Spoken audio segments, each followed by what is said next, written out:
Hey guys, I'm Charly Jordan, and thank you for watching Hollywire.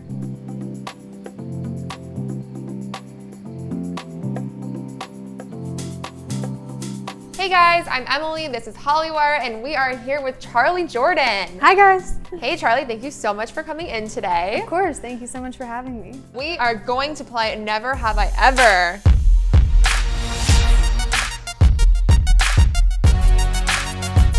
Never have I ever stolen someone's hoodie.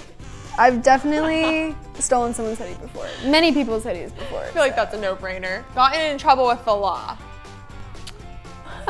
Yep. I'm just gonna lose this game.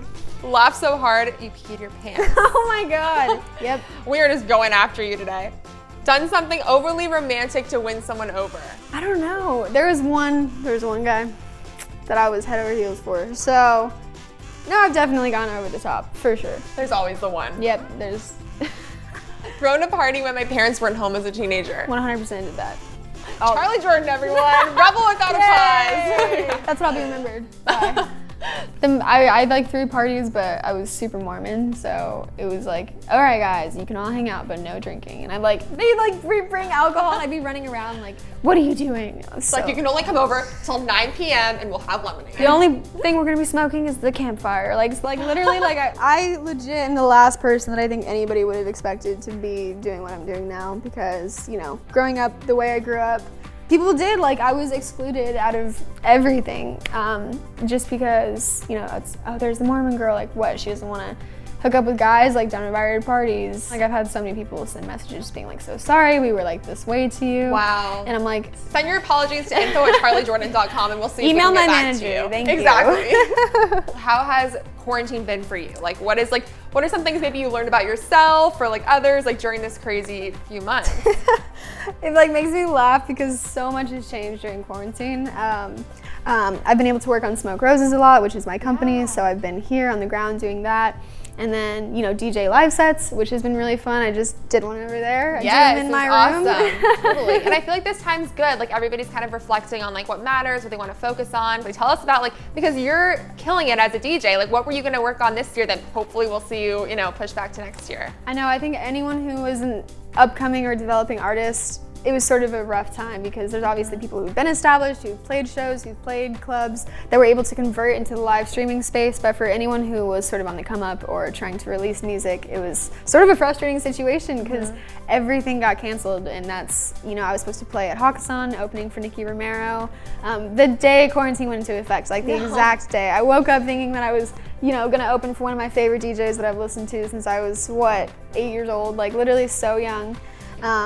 And I ended up having to drive back to California, and it's road bumps like that do suck. And there was a lot of stuff that got canceled. No, I'm sure. And you mentioned some pretty fire albums. Are we gonna see maybe one from you in the next few months I've definitely or years? Been working on music. Right now I'm just releasing singles. So at the beginning of my project, I really wanted it to be house music because that's what I started off with and that's what I really love. So I'm releasing a remix in a couple weeks. It's my most recent song, or not my most recent song, but the one before, Wanna Go with Riot 10. It's a VIP version remix of that. Awesome. So Wanna Go is super chill, beach house vibes, but the VIP remix is a little bit harder, more for clubs.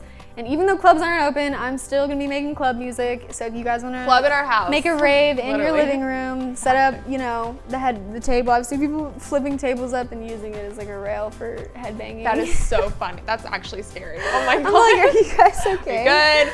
Oh my god. But yeah, no, still producing house music, so keep an eye out for that in a little bit. And then hopefully, I would like to start, now that I've had so much time, getting into making an album.